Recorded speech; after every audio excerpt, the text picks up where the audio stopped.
Garabi naman kayo. 27. Garabe. Hindi nga, ano lumabas? 27. Tapos kanina pangali yun. 27? Ano yun? Garabe kayo. Kayo ay garabe. Garabe kayo. Garabe, garabe. Inhit na inhit ang aking garabe. Mami. Kaya ng mami. Katatapos lang namin yan. Ano ka, Ana? Walang katapusan. Tingnan mo. Katatapos lang natin, ah. Hindi kasi ganyan, te. Kapain mo. Tama. Ito nga, oh. Tapos hawakan mo siya dito. Ay, hindi ko na mawak. Ganyan. Tingnan mo. Katatapos lang niya. Nagtutulo na kasi. Oh. Tingnan mo, te. Ay, nagtutulo na nga, oh.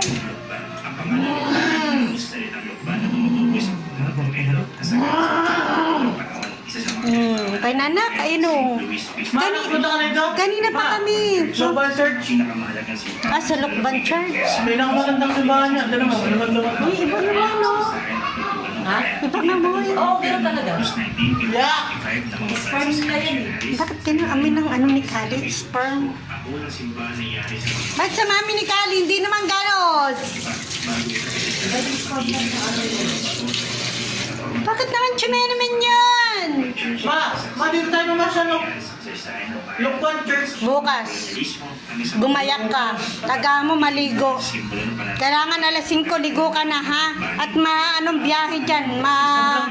Ma-traffic. Ate, yung pinanong pinunta natin? Sa Lukban? Liliw yun eh. Sa Liliw. Liliw yung top. Hindi, mag-start muna tayo ng Liliw. Kasi hanapin natin si Dijan Pax. Diyan pa. Si Jan Pax. Magpapapicture kami ni Tita Ana. Kasi nakita ko na si ano eh. Nang may laba ko sa'yo, talagang pag-ibig ko ay tunay pero hindi nagtagal mo bas di nagtiway ng kulay. Kung kailan matanda na siya, Rorabel at tsaka ako nakita. Wala pa rin si Kalis. Isa lang po. Bye na po mga Lodi. Itong hipag ko, kung naman tinatanong na naman ito eh. Bagong eating yan. Oh, bagong eating. Yung aking hipag na yan. Pero kung pag-ibig mo ay